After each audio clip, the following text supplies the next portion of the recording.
apa yang terjadi saat ini di mana dolar mengalami penguatan secara global, itu memang tidak terhindarkan karena ini mencerminkan kondisi di mana para pelaku pasar banyak yang memindahkan dananya dari negara non Amerika Serikat pindah ke kembali Amerika Serikat. Apalagi setelah melihat rilis data tenaga kerja Amerika Serikat yang dikeluarkan hari Jumat lalu yang menunjukkan kalau tingkat penyerapan tenaga kerja di luar sektor pertanian pada periode bulan Juli itu meningkat lebih tinggi dibandingkan periode bulan Juni, sehingga level pengangguran di Amerika Serikat pun juga sedikit mengalami penurunan dari 3,6% pada periode bulan Juni menjadi 3,5% pada periode bulan Juli. Dan ini cukup wajar ya karena salah satu strategi dari para pelaku pasar untuk memindahkan dana investasinya. Apalagi juga imbal hasil dari surat utang negara Amerika Serikat itu mengalami kenaikan pada hari Jumat lalu. Jadi kalau kita lihat ini ada faktor penariknya dari global.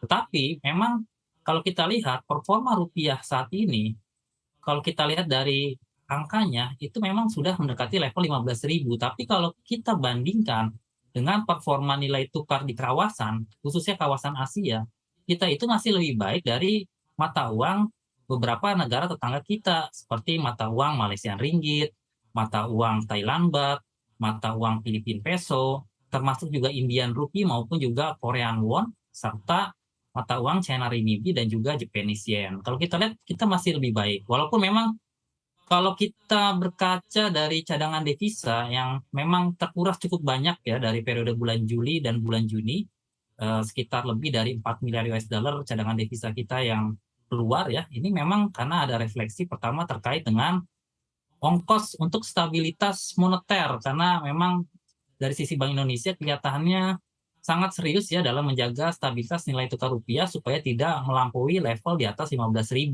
Makanya kenapa cadangan devisa kita terkuras cukup banyak. Tapi di sisi yang lain juga ada pembayaran utang luar negeri yang dilakukan oleh pemerintah. Jadi cukup wajar kalau cadangan devisa kita mengalami penurunan. Dan di sini kalau kita lihat kenapa cadangan devisa itu terkurang, karena ada aksi dari investor asing untuk keluar dari pasar surat utang negara yang memang jumlahnya sangat besar. Kalau kita lihat sekarang saja porsi investor asing di surat utang negara kita itu hanya di bawah level 16% porsinya dari total. Padahal sebelumnya itu, sebelum ada pandemi, bisa mencapai antara 37 sampai 39%, atau malah lebih dari 40%. Tapi sekarang memang porsinya sangat kecil. Jadi di saat kondisi tersebut sebenarnya nanti ke depannya kalau kondisi pasar ataupun kondisi ekonomi sudah relatif stabil dan juga price in terhadap dampak dari kebijakan moneter global, kita harapkan investor itu bisa kembali ke sini dan disitulah ada peluang di mana nilai tukar rupiah kita kembali menguat untuk beberapa periode. Pak Mirdal, tadi Anda sampaikan untuk di bulan Agustus belum ada urgensi bagi Bank Indonesia menaikkan suku bunga acuan. Namun bagaimana hingga sepanjang sisa 2022 ini? Proyeksi Anda berapa basis poin BI kemungkinan akan menaikkan suku bunga acuannya bila The Fed diprediksi masih akan menaikkan hingga 100 basis poin lagi?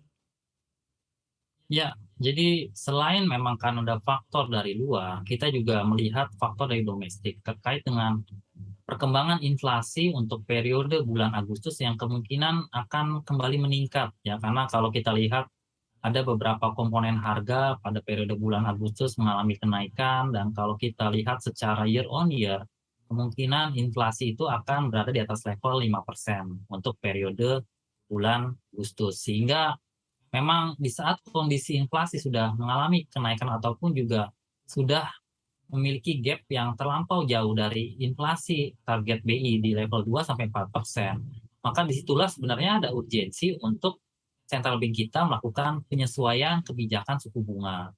Di sisi yang lain, kalau kita lihat juga pada periode bulan September nanti, The Fed akan melakukan terkait dengan rapat moneter. Kita lihat kemungkinan The Fed akan melakukan kenaikan suku bunga kelihatannya sekitar minimal 50 basis point. Ini berkaca pada perkembangan dari inflasi Amerika Serikat yang kemungkinan antara periode bulan Juli Agustus yang berada di atas level 8,7%.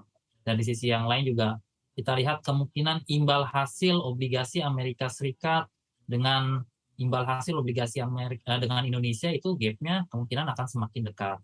Dan tentunya di saat suku bunga The Fed mengalami kenaikan, misalkan 50 basis point, tentu gap dengan suku bunga di Indonesia akan semakin dekat. Kalau itu terjadi, tentu ini bisa dalam tanda kutip mengusik daya tarik investasi di Indonesia. Maka mau tidak mau kelihatannya harus ada penyesuaian kebijakan suku bunga dari Bank Indonesia.